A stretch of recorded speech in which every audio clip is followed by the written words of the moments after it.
Good morning, all. We are discussing about the quarter wavelet and half wavelet.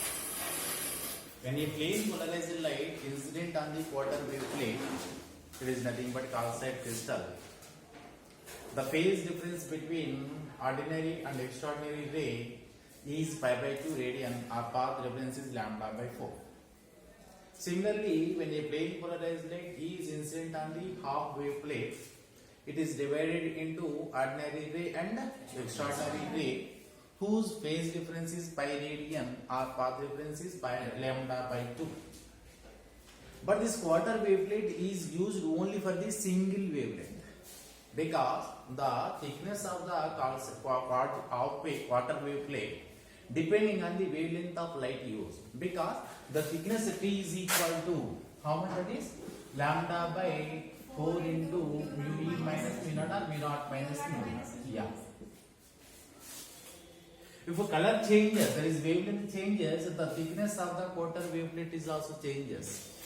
So for different wavelengths, we want to construct or we want to prepare different quarter wave plates having different thicknesses.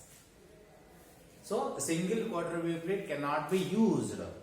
Single wave plate cannot be used. A single quarter wave plate cannot be used for different wavelengths. To overcome this difficulty, Babinet designed a compensator that is called Babinet compensator.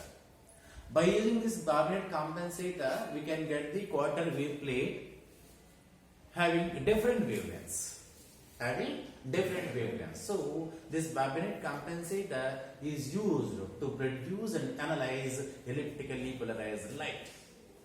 Why it is already we discussed in the previous semester, that is in the first year, in the Lissajous figures. If there is two waves superimpose each other, depending on the phase difference, different shapes occurs.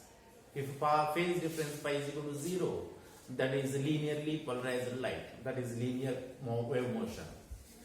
If path difference is lambda by 4 or phase difference is pi by 2 radian, then whose amplitudes are not equal, it gives elliptically shaped. We discussed in the previous class. And also, if phase difference is pi by 2 radian and amplitudes are equal, that is A is equal to B, then that gives the circular shape. So now that by using that principle, here also we can get the elliptically polarized light by using the Babinet compensator. How it will be constructed? Babinet compensator containing two small thickness wedge-shaped quartz crystals. What is this wedge shape? This is the one of the quartz crystal.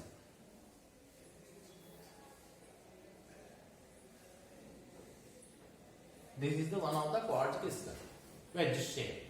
Of course, this may be taken as A, B and C, whose optic axis is parallel to the surface AB. Whose optic axis is parallel to the surface AB. One more wedge-shaped quartz crystal which is placed at this place, whose optic axis is normal to the surface area. That is the only difference between these two wedge-shaped films. Those two wedge-shaped hypotenuses are contact each other. So this is the hypotenuse of the ABC crystal, and also AC is the hypotenuse of this ACD crystal. And there is a micrometer screw which will be used to shift this ADC crystal move upwards or downwards, because it will change the thickness of the center of the crystals. So this is the Babinet compensator construction, how it will work. If a plane polarized light is incident on the AB plane, this is the quartz crystal. So this plane polarized light divided into two rays, that is ordinary component and extraordinary component. In case of this quartz crystal, the velocity of ordinary crystal is greater than the velocity of extraordinary crystal, because quartz grid is a positive crystal. In case of calcite crystal, we discussed that the velocity of extraordinary ray is greater than the velocity of ordinary ray. That is the only difference between calcite crystal and quartz crystal. So there is two rays will move in the A, B, C wedge-shaped crystal, and which will be hypotenuse AC. So if the distance in the crystal is taken as the T1, there is some path difference between these 2 points at the thickness of T1. What is path difference? There is path difference delta 1 is equal to, in the ABC crystal, we know mu naught T minus mu E T, that is T1 T1. Of course here velocity V naught is more, so that refractive index of the extraordinary ray is more and refractive index of the ordinary ray is less. So the path difference in the ABC crystal is delta 1 is equal to mu E T1 minus mu naught T1. When these extraordinary ray and ordinary ray is entered into the second crystal, that is ADC wedge shape, due to the optic axis is normal to the optic axis of the first crystal, ordinary ray converted into the extraordinary ray and extraordinary ray converted into the ordinary ray. It is nothing but whose velocities are interchange each other.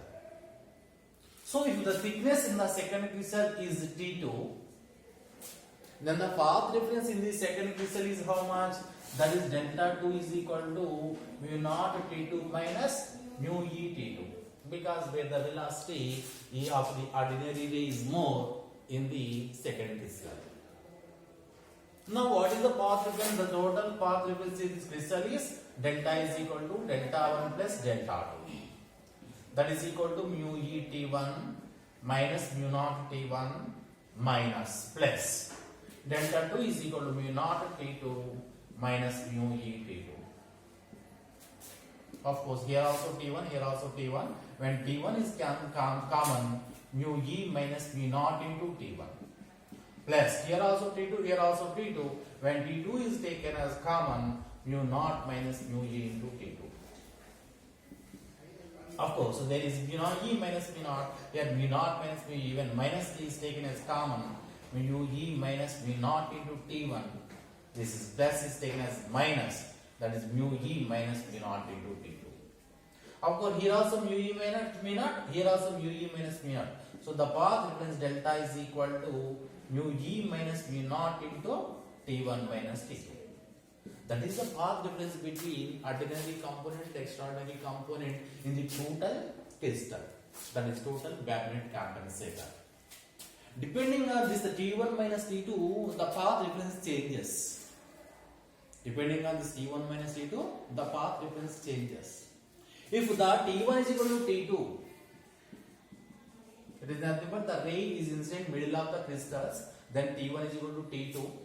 Then what about path difference? T1 is equal to T2 is nothing but this goes to 0. The path difference delta is equal to 0. Path difference delta is equal to 0 is nothing but the emerging light is plane polarized light. It is nothing but plane polarized light entered into the Babinett's compensator and emerges as plane polarized light. But what we required? Elliptically polarized light is required.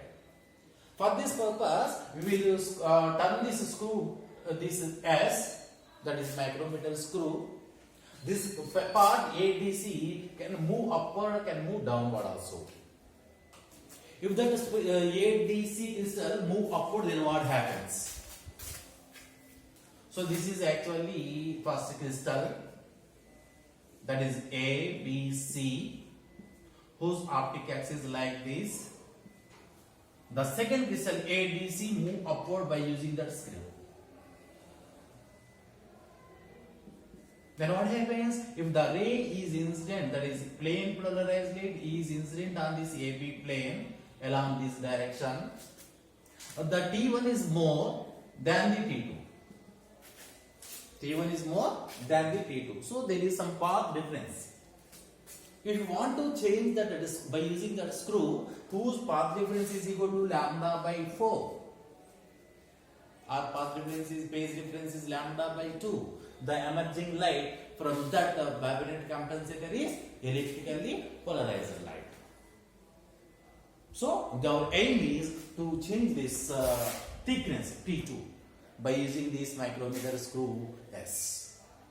By using the Kiss principle, we can get the plane polarized light or maybe elliptically polarized light using this Barnett compensator. Okay, thank you.